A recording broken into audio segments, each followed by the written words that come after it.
സുഹൃത്തുക്കളെ നമസ്കാരം. Traders അരീനയുടെ post market റിപ്പോർട്ടിലേക്ക് ഏവർക്കും സ്വാഗതം. നിങ്ങളോടൊപ്പം ഞാൻ റഷീദ് തായലർ. ആദ്യമായിട്ട് ചാനൽ സന്ദർശിക്കുന്നവർ സബ്സ്ക്രൈബ് ചെയ്ത് സപ്പോർട്ട് ചെയ്യുക.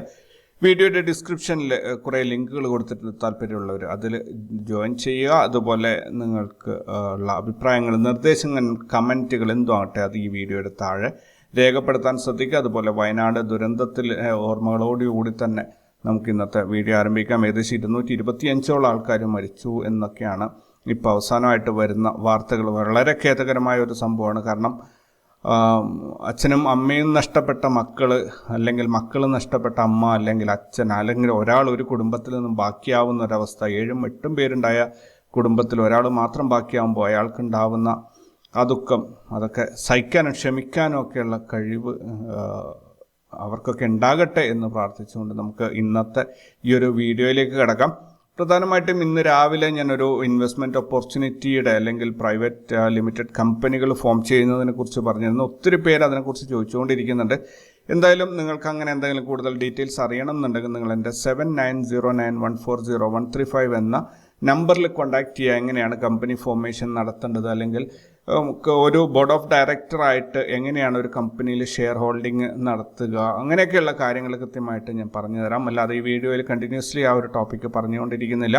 സോ താല്പര്യമുള്ളവർ കോണ്ടാക്ട് ചെയ്യുക. കാരണം ഇപ്പോൾ F&O മാർക്കറ്റിൽ ഒരുപാട് ചേഞ്ചസും ഇതൊക്കെ അതോറിറ്റീസ് കൊണ്ടുവരുമ്പോൾ ഒരു ഇൻഡിവിജ്വൽ എന്ന രീതിയിൽ ട്രേഡിംഗ് ആയിട്ട് മുന്നോട്ട് പോകുക എന്നുള്ളത് ഒരല്പം ബുദ്ധിമുട്ടായി വരാൻ സാധ്യതയുണ്ട്. ട്രേഡിംഗ് ചെയ്തവർക്ക് അത് സ്റ്റോപ്പ് ചെയ്യുക എന്നുള്ളതും ബുദ്ധിമുട്ടുള്ള കാര്യമായിരിക്കും. അപ്പോൾ അങ്ങനെയൊക്കെ വരുമ്പോൾ ഒരു ഗ്രൂപ്പ് ഓഫ് പീപ്പിൾ, 10 പേരോ 15 പേരോ 25 പേരോ കൂടിയിട്ടുള്ള ഒരു ഗ്രൂപ്പ് ആൾക്കാർ ഒന്നിച്ച് പണം നിക്ഷേപിച്ച് ഗ്രാജുവലായിട്ടുള്ള ഒരു ഗ്രോത്തിന് വേണ്ടി എഫേർട്ട് എടുക്കുന്ന ഒരു രീതി വളരെ മികച്ചതാണ്. അതിനെക്കുറിച്ചായിരുന്നു രാവിലെ പറഞ്ഞത്. സോ നിങ്ങൾക്കതിനെക്കുറിച്ച് എങ്ങനെയാണ് രജിസ്റ്റർ ചെയ്യേണ്ടത്, അല്ലെങ്കിൽ എങ്ങനെയാണ് മറ്റൊരാളുടെ കമ്പനിയിൽ ബോർഡ് ഓഫ് ഡയറക്ടറിൽ മെമ്പർഷിപ്പ് എടുക്കുന്നത്, ഇങ്ങനെയൊക്കെയുള്ള കാര്യങ്ങൾ അറിയണമെന്നുണ്ടെങ്കിൽ നിങ്ങൾ എനിക്കൊരു മെസ്സേജ് അയക്കുക. ഒരുപാട് പേര് മെസ്സേജ് അയക്കുന്നുണ്ട്. എന്നെ കൊണ്ട് പറ്റുന്ന രീതിയിൽ മറുപടിയും കൊടുക്കുന്നുണ്ട്. സോ ആരും അതിന് നിങ്ങൾക്ക് അറിയേണ്ട കാര്യങ്ങളാണെങ്കിൽ ചോദിക്കാം, മടിക്കേണ്ട. ഈ വീഡിയോയുടെ താഴെ കമൻ്റായിട്ട് ചോദിച്ചു കഴിഞ്ഞാലും ഞാൻ പറഞ്ഞുതരാം. വീഡിയോയിൽ പറയാൻ ബുദ്ധിമുട്ടുള്ളതുകൊണ്ടാണ്. അപ്പോൾ ഇന്നത്തെ ഹൈലൈറ്റ്സ് നോക്കുകയാണെങ്കിൽ നിഫ്റ്റി സെൻസെക്സും ഇന്നും ഒരു നല്ല രീതിയിൽ മികച്ച ക്ലോസിങ് തന്നെ കൊടുത്തിട്ടുണ്ട്. നിഫ്റ്റിയുടെ സെൻസെക്സിൻ്റെയൊക്കെ ചാർട്ട് നോക്കിയാൽ അറിയാം, ഒരു ബ്രേക്ക് ഔട്ടിന് റെഡി ആയിട്ട് നിൽക്കുകയാണ് എന്ന് തോന്നുന്നു. ഒരു 500 പോയിൻ്റൊക്കെ ഒറ്റയടിക്ക് ചിലപ്പോൾ നിഫ്റ്റി കയറി പോയേക്കാം എന്ന് തോന്നുന്നു. അല്ലെങ്കിൽ ഇപ്പോൾ ഉള്ള സ്ഥലത്ത് നിന്ന് റിജക്ഷൻ വന്ന് താഴോട്ട് വന്നേക്കാം. ടാറ്റ സ്റ്റീലിൻ്റെ ക്വാർട്ടർലി റിസൾട്ട് 51% ലാഭവർദ്ധനവാണ് രേഖപ്പെടുത്തിയിരിക്കുന്നത്. ഉഗ്രോ ക്യാപിറ്റൽ 20% ലാഭവർദ്ധനവാണ് ക്വാർട്ടർ Q1 റിസൾട്ട് രേഖപ്പെടുത്തിയിരിക്കുന്നത്. മാൻകൈൻഡ് ഫാർമ 10% ലാഭവർദ്ധനവാണ് Q1 റിസൾട്ടിൽ രേഖപ്പെടുത്തിയിരിക്കുന്നത്. കോൾ ഇന്ത്യ 4% ലാഭവർദ്ധനവ് രേഖപ്പെടുത്തിയിട്ടുണ്ട്.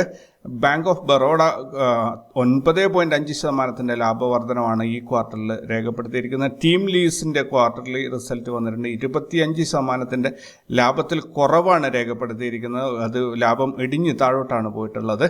ടോറൻറ്റ് പവർ ഏകദേശം 16% ഇന്ന് കയറിപ്പോയിട്ടുണ്ട്. ക്വാർട്ടർലി റിസൾട്ട് മികച്ചതായിരുന്നു. ദെൻ തിത്തഗർ റെയിൽ സിസ്റ്റംസ് 3% ഇടിവ് രേഖപ്പെടുത്തി. എന്താ പറയുക, ഒരു നിലവാരമില്ലാത്ത ക്വാർട്ടർലി റിസൾട്ട് ആയതുകൊണ്ടാണത്.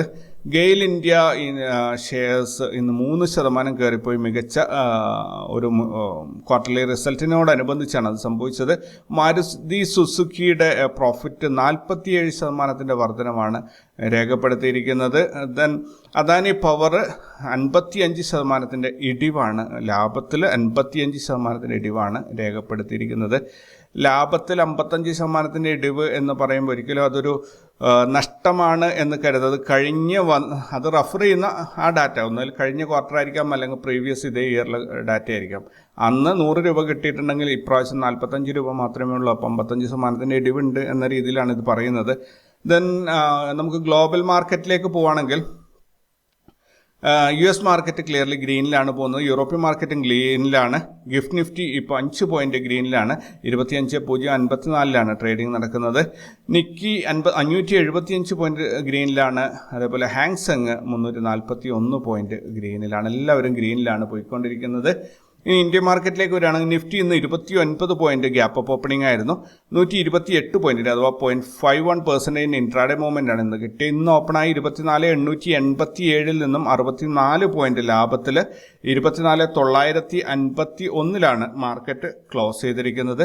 നിഫ്റ്റി 50യിലുള്ള 50 സ്റ്റോക്കുകളിൽ 31 ഇന്ന് ലാഭത്തിൽ അവസാനിച്ചപ്പോൾ 18 നഷ്ടത്തിലും 1 ബ്രേക്ക് ഈവനായിട്ടും അവസാനിച്ചിരിക്കുന്നു. Maruti, JSW Steel, HDFC Life, Adani, Asian Paints ഇങ്ങനെയുള്ള സ്റ്റോക്കുകളാണ് ഉയർന്ന ലാഭത്തിലേക്ക് പോയത്. അതേസമയം Britannia, Doctor Reddy, Apollo Hospital, Tata Consumer തുടങ്ങിയ സ്റ്റോക്കുകൾ വലിയ നഷ്ടത്തിലും അവസാനിച്ചിട്ടുണ്ട്. അപ്പം മാസം അവസാനിക്കുന്ന ഇന്നേ ദിവസത്തേക്ക് നോക്കുമ്പോൾ നിഫ്റ്റി ഈ കഴിഞ്ഞ 5 ട്രേഡിംഗ് ഡേയ്സ് കൊണ്ട് 505 പോയിന്റിൻ്റെ ഒരു മുന്നേറ്റമാണ് രേഖപ്പെടുത്തി. അതേസമയത്ത് ഈ ഒരു മാസത്തിൽ, അതായത് ജൂലൈ മാസത്തിൽ 3.99%, അതായത് 4% ഒരു ഗ്രോത്ത് നിഫ്റ്റിക്ക് കിട്ടിയിട്ടുണ്ട്. 4% ഒരു മാസം കൊണ്ട് ഗ്രോത്ത് കിട്ടുക എന്ന് പറയുന്നത് വലിയൊരു കാര്യമാണ്. അപ്പോൾ ഫ്യൂച്ചറൊക്കെ ചെയ്യുന്ന ആൾക്കാർക്കൊക്കെ മികച്ച രീതിയിൽ പ്രോഫിറ്റ് കിട്ടിയിട്ടുണ്ടാകും എന്നത് ഉറപ്പാണ്. ഇന്ത്യ വിക്സ് ഇന്ന് 2.87% വർദ്ധിച്ച് 13.25 ക്ലോസ് ചെയ്തിരിക്കുന്നത്. നിഫ്റ്റിയിൽ ഇന്ന് നോർമൽ CPR ആയിരുന്നു, പ്രൈസ് ആക്ഷൻ അതിനെ ക്രോസ് ചെയ്തിട്ടുണ്ടായിരുന്നു. ദെൻ ബാങ്ക് നിഫ്റ്റി ഇന്ന് 30 പോയിന്റ് നഷ്ടത്തിൽ 51,553 ക്ലോസ് ചെയ്തു. ഫിൻ നിഫ്റ്റി 47 പോയിന്റ് ലാഭത്തിൽ 23,412 ക്ലോസ് ചെയ്തു. സെൻസെക്സ് 85 പോയിന്റ് ലാഭത്തിൽ 81,741 ക്ലോസ് ചെയ്തു. മിഡ് ക്യാപ്പ് 42 പോയിന്റ് ലാഭത്തിൽ 12,943 ക്ലോസ് ചെയ്തു. ക്രൂഡ് ഓയിലിന്റെ പ്രൈസ് $77.12 വർദ്ധിച്ചിട്ടുണ്ട്. ഗോൾഡ് റേറ്റ് $2,424 വർദ്ധിച്ചിട്ടുണ്ട്. USD INR റേറ്റ് മാറ്റമില്ലാതെ തുടരുകയാണ്. ദെൻ ഇൻസ്റ്റിറ്റ്യൂഷണൽ ഡാറ്റ നോക്കുകയാണെങ്കിൽ 3,462 കോടിയുടെ നെറ്റ് സെല്ലിംഗ് ആണ് ഫോറിൻ ഇൻസ്റ്റിറ്റ്യൂഷൻസ് ചെയ്തത്. അതേ സമയത്ത് അതിനെ മാർക്കറ്റിനെ സപ്പോർട്ട് ചെയ്യുന്നതിനായിട്ട് 3,366 കോടിയുടെ നെറ്റ് ബൈയിങ് ആണ് ഡൊമസ്റ്റിക് ഇൻസ്റ്റിറ്റ്യൂഷൻസ് ചെയ്തത്. അങ്ങനെ മൊത്തത്തിൽ 95 കോടിയുടെ സെല്ലിംഗ് ആണ് ഇന്ത്യൻ മാർക്കറ്റിൽ ഇൻസ്റ്റിറ്റ്യൂഷൻസിൻ്റെ ഭാഗത്തു നിന്നുണ്ടായത്. ഈ മാസത്തിൽ മൊത്തത്തിൽ നോക്കുകയാണെങ്കിൽ ബൈയിങ് മാത്രമാണ് 2 കൂട്ടം ഡൊമസ്റ്റിക് ഇൻസ്റ്റിറ്റ്യൂഷൻസും ഫോറിൻ ഇൻസ്റ്റിറ്റ്യൂഷൻസും ബൈയിങ് ആണ് ചെയ്തത്. മൊത്തത്തിൽ 28,893 കോടിയുടെ ബൈയിങ് ആണ് ഇൻസ്റ്റിറ്റ്യൂഷൻസ് ഈ മാസം ചെയ്ത് കൂട്ടിയിരിക്കുന്നത്. ഇനി പ്രധാനപ്പെട്ട സെക്ടറുകളിലേക്ക് വരികയാണെങ്കിൽ നിഫ്റ്റി മെറ്റൽ ഇന്ന് 1.22% ഹയസ്റ്റ് പ്രോഫിറ്റ് രേഖപ്പെടുത്തിയപ്പോൾ നിഫ്റ്റി റിയാലിറ്റിയും PSU ബാങ്കും ഇന്ന് നെഗറ്റീവിലാണ് ക്ലോസ് ചെയ്തത്. ETF-ലേക്ക് വരികയാണെങ്കിൽ ഓട്ടോബീസ് ഇന്ന് നെഗറ്റീവിലാണ് ക്ലോസ് ചെയ്തിട്ടുള്ളത്. ബാക്കിയുള്ള സെക്ടറുകളെല്ലാം തന്നെ, ബാക്കിയുള്ള ETF-കളെല്ലാം തന്നെ ഗ്രീനിലാണ് അല്ലെങ്കിൽ പ്രോഫിറ്റിലാണ് ഇന്ന് ക്ലോസ് ചെയ്തിട്ടുള്ളത്. പ്രധാനപ്പെട്ട സ്റ്റോക്കുകളിലേക്ക് വരികയാണെങ്കിൽ ട്രെൻഡ് ഇന്ന് 4.07% ഹയസ്റ്റ് പ്രോഫിറ്റ് രേഖപ്പെടുത്തിയപ്പോൾ പഞ്ചാബ് നാഷണൽ ബാങ്ക് 1.26% ഹയസ്റ്റ് ലോസും രേഖപ്പെടുത്തിയിട്ടുണ്ട്. Trent, Maruti, JSW Steel, Jubilant Foods, HDFC Life, Asian Paints, ICICI GI, NTPC, ICICI പ്രൂലി, SBI Life, Auro Pharma, Hindalco തുടങ്ങിയ സ്റ്റോക്കുകൾ ഉയർന്ന ലാഭത്തിൽ അവസാനിച്ചപ്പോൾ Punjab National Bank, Bandhan Bank, Concor, AU Bank, Britannia, Doctor Reddy, Bharat Forge, Bank of Baroda, Apollo Hospital, ഇന്ത് ഹോട്ടൽ, ടാറ്റ കൺസ്യൂമർ, റിലയൻസ് തുടങ്ങിയ സ്റ്റോക്കുകളെല്ലാം തന്നെ ഉയർന്ന നഷ്ടത്തിലും അവസാനിച്ചു. NSE മൊത്തത്തിൽ നോക്കുകയാണെങ്കിൽ 1,215 സ്റ്റോക്കുകൾ ലാഭത്തിൽ അവസാനിച്ചപ്പോൾ 1,150 സ്റ്റോക്കുകൾ നഷ്ടത്തിലും അവസാനിച്ചിട്ടുണ്ട്. പുട്ട് കോൾ റേഷ്യോയിലേക്ക് വരികയാണെങ്കിൽ നിഫ്റ്റിയുടെ PCR 1.18 ആണ് വന്നിരിക്കുന്നത്. ക്ലിയർലി ഇതൊരു ബുള്ളിഷ് സൂചനയാണ് നമുക്ക് തരുന്നത്. 24,951 സ്പോട്ട് പ്രൈസ് അവസാനിച്ചപ്പോൾ 82 പോയിന്റ് മുകളിലായിട്ട് 25,033 ഫ്യൂച്ചറിൻ്റെ ട്രേഡിംഗ് നടക്കുന്നത്. 25,000 ഹയസ്റ്റ് കോൾ റേറ്റിംഗ് ഉള്ളത്. 92 ലക്ഷമാണത്. 24,500 1,11,00,000 പുട്ട് റേറ്റിംഗ് ഉണ്ട്. അപ്പോൾ താഴോട്ട് മാർക്കറ്റിനെ പോകാൻ വിടില്ല എന്നാണ് എനിക്ക് തോന്നുന്നത്. ബാങ്ക് നിഫ്റ്റിയുടെ PCR 0.8 ആണ്. ഇത് ക്ലിയർലി സൈഡ് വേസ് അല്ലെങ്കിൽ ന്യൂട്രൽ മൂവ്മെൻ്റ് ആണ് സൂചിപ്പിക്കുന്നത്. 51,553 സ്പോട്ട് പ്രൈസ് അവസാനിച്ചപ്പോൾ 3 പോയിന്റ് താഴെയായിട്ട് 51,550 ഫ്യൂച്ചറിൻ്റെ ട്രേഡിംഗ് നടക്കുന്നത്. 52,000 10 ലക്ഷം ഹയസ്റ്റ് കോൾ റേറ്റിംഗ് ഉണ്ട്. 51,500 10 ലക്ഷം പുട്ട് റേറ്റിംഗും വന്നിട്ടുണ്ട് ഹയസ്റ്റ് ആയിട്ട്. നാളെ റിസൾട്ട് അനൗൺസ് ചെയ്യുന്ന കമ്പനികൾ ഒത്തിരി കമ്പനികൾ, ഏകദേശം 300-400 അടുത്ത് കമ്പനികൾ നാളെ റിസൾട്ട് അനൗൺസ് ചെയ്യുന്നുണ്ട്.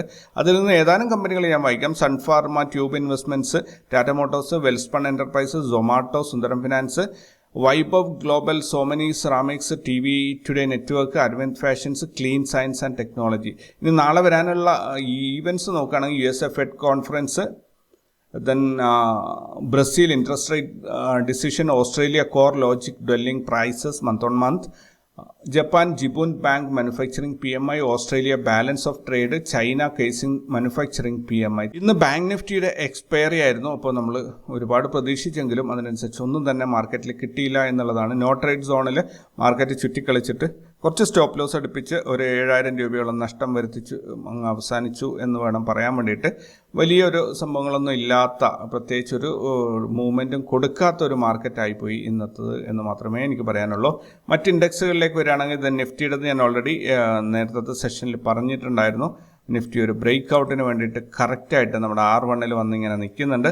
ഇവിടെ നിന്ന് ഇനി അടുത്ത ക്യാൻഡിൽ ഗ്രീൻ ആണെങ്കിൽ മോസ്റ്റ് പ്രോബബ്ലി 25,572 വരെയും അത് കയറിപ്പോകും എന്നാണ് ഞാൻ പ്രതീക്ഷിക്കുന്നത്. അതിനായിട്ട് ഞാൻ ഈ ലെവൽസ് ഇപ്പം മാറ്റി വരയ്ക്കുന്നില്ല. ലെവൽസ് നിങ്ങൾക്കായിട്ട് ഞാൻ ഷെയർ ചെയ്യുന്നുണ്ട്, പക്ഷേ ഞാൻ ഇതിനകത്ത് ഇപ്പോൾ വരയ്ക്കുന്നില്ല. ഈ ഒരു 25,572 തൊട്ടതിന് ശേഷം മാറ്റി വരക്കാം എന്നാണ് ഞാൻ പ്രതീക്ഷിക്കുന്നത്. ഇനി നമുക്ക് സെൻസെക്സ് നോക്കുകയാണെങ്കിൽ അതേ രീതിയിലൊരു മൂവ്മെൻ്റാണ്. മിഡ് ക്യാപ്പ് സൂപ്പറായിട്ട് കയറി പോകുന്നുണ്ട്. അത് നല്ലൊരു ബ്രേക്ക് ഔട്ടാണ്. അതായത് പ്രീവിയസ് മന്തിൻ്റെ ഹൈയിൽ നിന്നും സൂപ്പർ ബ്രേക്ക് ഔട്ടാണ് അത് കാഴ്ചവെച്ചിരിക്കുന്നത്. ബാങ്ക് നിഫ്റ്റിയിലേക്ക് വരികയാണെങ്കിൽ നമ്മൾക്ക് ബ്രേക്ക് ഔട്ടും ഒരു റാലിയൊക്കെ നമ്മുടെ കൺമുന്നിൽ കാണുന്നുണ്ട്, പക്ഷെ നമ്മളതൊന്നും റിയലൈസ് ചെയ്യുന്നില്ല. അതായത് ഈ മൂവ്മെൻ്റ് ഒന്നും തന്നെ നമ്മൾ പണമാക്കി മാറ്റുന്നില്ല എന്ന ഒരു കാര്യം നമ്മൾ വേദനയോടുകൂടി ഓർമ്മിക്കേണ്ടി വരും. കാരണം കുറേ വർഷങ്ങൾ കഴിഞ്ഞിട്ട് നമ്മുടെ മക്കളൊക്കെ വലുതായി കഴിയുമ്പോൾ നമ്മളോട് ചോദിക്കും, നിങ്ങൾ നിഫ്റ്റി 15,000 ഉണ്ടാകുമ്പോൾ നിങ്ങൾ കണ്ടതല്ലേ, എന്നിട്ട് ഇപ്പോൾ 50,000 എത്തി അല്ലെങ്കിൽ 1,00,000 എത്തി, ഇതിൻ്റെ ഇടയിൽ എന്താണ് നിങ്ങൾ ഉണ്ടാക്കി, ഇത്രയും വലിയ മൂവ്മെൻറ്റ് കിട്ടിയിട്ട് ഒന്നും ഉണ്ടാക്കാൻ പറ്റിയില്ലേ എന്ന് ചോദിച്ചു കഴിഞ്ഞാൽ വെറുതെ നോക്കിയിരിക്കേണ്ടി ഒരു കുറ്റബോധം ആ സമയത്ത് തോന്നും. അതുകൊണ്ട് ഇപ്പോൾ നിക്ഷേപം നടത്തുക, ലോങ് ടേമിലേക്ക് നിക്ഷേപങ്ങൾ നടത്തുക. അറ്റ്ലീസ്റ്റ് ഒരു സ്റ്റോക്ക് 100 ക്വാണ്ടിറ്റി വെച്ച് വാങ്ങിച്ച് ഒരു 5-6 സ്റ്റോക്ക് നിങ്ങൾക്ക് വാങ്ങിച്ചു വയ്ക്കാൻ പറ്റുന്നുണ്ടെങ്കിൽ അതൊരു 15-20 വർഷം കഴിയുമ്പോൾ ഏതൊരാൾക്ക് എടുത്ത് കാണിക്കാൻ പറ്റും. നിഫ്റ്റി 24,000 ഉണ്ടാകുമ്പോൾ ഞാൻ വാങ്ങിച്ചതാണ്, ഇപ്പം നിഫ്റ്റി 50,000 എത്തുമ്പോൾ എൻ്റെ സ്റ്റോക്ക് ഇത്രയും വളർന്നിട്ടുണ്ട് എന്നൊക്കെ പറഞ്ഞ് കാണിക്കാനെങ്കിലും പറ്റും. സോ അറ്റ്ലീസ്റ്റ് അതെങ്കിലും ഒരു സ്റ്റോക്കെങ്കിലും നിങ്ങളൊന്ന് വാങ്ങിച്ചിടാൻ പ്രത്യേകം ശ്രദ്ധിക്കുക. ഓൾറൈറ്റ്, അപ്പോൾ ഇത്രയൊക്കെയാണ് ഇന്നത്തെ ഈ ഒരു വൈകുന്നേരത്തിൽ, വളരെ വൈകിയ ഈ ഒരു വൈകുന്നേരത്തിൽ എനിക്ക് പറയാനുള്ളത്. സോ കൂടുതൽ വിശേഷം വാർത്തകളൊക്കെ ആയിട്ട് നാളെ രാവിലെ കണ്ടുമുട്ടാം. അതുവരേക്കും take care and bye. Good night.